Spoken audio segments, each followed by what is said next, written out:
இறையேசுவில் பிரியமான சகோதர சகோதரிகளே, இந்த அன்றாட உணவு நிகழ்ச்சிக்கு மாதா தொலைக்காட்சி நேயர்கள் அனைவரையும் அன்போடு வரவேற்று உங்கள் அனைவருக்கும் இன்றைய நாளில் இறை வார்த்தையை பகிர்ந்து கொள்ள எனக்கு வாய்ப்பு கொடுத்து மிக நன்றியோடு இந்த இறை வார்த்தையை பகிர்ந்து கொள்கிறேன்.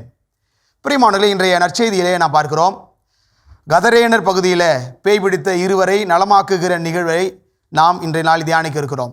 நற்செய்தி பகுதியில் ஒரே ஒரு இறை வார்த்தையை மட்டும் நாம் தியானிக்க வேண்டும் என்று ஆசைப்படுகிறேன்.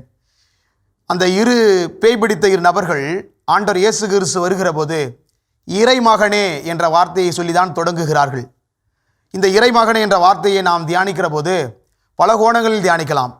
முதலாவதாக நாம் நம்முடைய அன்றாட வாழ்க்கையிலே நாம் எல்லோரும் ஆண்டவரை துதிப்பது, புகழ்ச்சியோடு ஆண்டவரை ஆராதிப்பது, இதையெல்லாம் தொடங்குகிற போது நாம் இயேசுவே ஆண்டவரே என்று சொல்லி துதிக்கிற போது அதிலே ஒரு முக்கியமான ஒரு நிகழ்வை நாம் தியானிக்க வேண்டும் என்று ஆசைப்படுகிறேன். ஏனென்றால் பல நேரம் எல்லோரும் ஆண்டவரை துதிப்பதனால் ஆசீர்வாதமாக மாறுகிறார்களா என்றால் மிகப்பெரிய கேள்விக்குறியாக இருக்கிறது. ஏனென்றால் உள்ளே எல்லா வகையான தீய எண்ணங்களையும் வைத்துக்கொண்டு இறைமகனே ஆண்டவர் என்று சொல்கிற போது கூட ஆண்டவர் அதை ஏற்றுக்கொள்கிறாரா என்றால் அது மிகப்பெரிய கேள்வி. ஏனென்றால் மத்தேயு நற்செய்தி 7வது அதிகாரம் 21 பார்க்கிறோம், என்னை நோக்கி ஆண்டவரே ஆண்டவரே என்று சொல்பவர்களாம் விண்ணரசில் நுழைய முடியாது.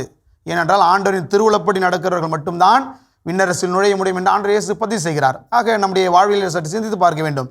இறைவனை ஆராதிப்பதினால் மட்டுமே, இறைவனை துதிப்பதினால் மட்டுமே, இறைவனிடம் ஜெபிப்பதனால் மட்டுமே நாம் ஆண்டவருடைய ஆசீர்வாதத்தை பெற முடியுமா என்றால் அது கிடையவே கிடையாது. ஏனென்றால் இறைவனே ஆண்டவர் இயேசு கிறிஸ்துவை உள்ளத்திலே வைத்துக்கொண்டு ஆண்டவர் இயேசு கிறிஸ்துவனுடைய ஆசீர்வாதத்தை நாம் பெற வேண்டும் என்றால் தூய உள்ளத்தோடு ஆண்டவரை அணுக வேண்டும் என்பதுதான் இன்றைய நாள் மிகப்பெரிய ஒரு ஆசீர்வாதமாக அமைகிறது. பிரியமானவர்களே, நம்முடைய வாழ்விலே நாம் சிந்தித்து பார்ப்போம். ஒவ்வொருவரும் இறைவனுடன் ஜெபிப்பது மட்டுமே போதும், ஆலயம் சென்றால் மட்டும் போதும், நம்முடைய பக்தி முயற்சிகளை மேற்கொண்டால் மட்டும் போதும் என்று தான் நாம் இருக்கிறோமே ஒழிய ஆண்டவர் என்ன எதிர்பார்க்கிறார் என்பதை நாம் பல நேரங்களிலே மறந்து விடுகிறோம். இறைவன் நம்மிடம் எதிர்பார்ப்பது தூயவர்களாக மாற வேண்டும், நல்லவர்களாக மாற வேண்டும், ஆண்டவரின் ஆசீர்வாதத்தை பெறுகிற நல்ல ஒரு எண்ணத்தோடு ஆண்டவரை அணுக வேண்டும் என்று நாம் பல நேரங்களிலே சிந்திக்க வேண்டும். ஆக பிரியமானவர்களே, ஒவ்வொரு நாளும் நாம் குடும்ப ஜெபம் எடுத்துக்கொண்டாலும் சரி, நம்முடைய வாழ்விலே திருப்பலியில் கலந்து கொள்கிற முறையாக எடுத்துக்கொண்டாலும் சரி, நம்முடைய திருத்தலங்களை அணுகுகிற முறையோடு நாம் ஒரு சில பக்தி முயற்சிகளோடவே நின்று விடுகிறோம். நம்பிக்கையாளர்களாக மாற வேண்டும் என்பதுதான் மிகப்பெரிய ஒரு தத்துவமே. நாம் நம்முடைய கத்தோலிக்க திருச்சபையை பார்க்கிறோம், நாம் மிக சிறந்த பக்தர்கள், நிறைய பக்தி முயற்சிகள் மேற்கொள்கிறோம், நிறைய செயல்பாடுகள் மேற்கொள்கிறோம். ஆனால் அந்த பக்தி முயற்சியோடவே நாம் நின்று விடுகிறோம். நம்பிக்கைக்கு இட்டு செல்கிற பக்தி முயற்சி தான் மிக சிறந்த ஒரு பக்தி முயற்சியாக நாம் கொண்டாட வேண்டும்.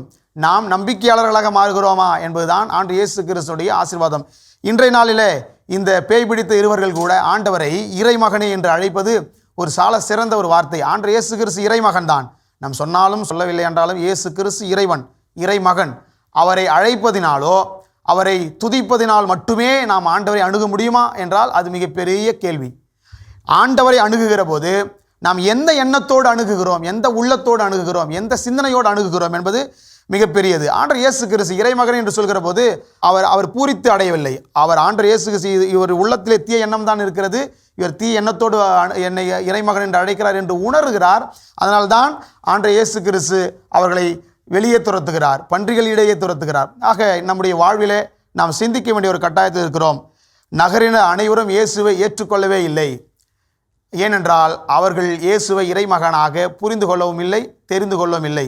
ஆக நாம் நம்முடைய வாழ்விலே இறைவனை அறிந்து கொள்ள வேண்டுமென்றால், இறைவனை புரிந்து கொள்ள வேண்டுமென்றால் இறைவனை அணுகுகிற முறையை சற்று மாற்றி அமைக்க வேண்டும்.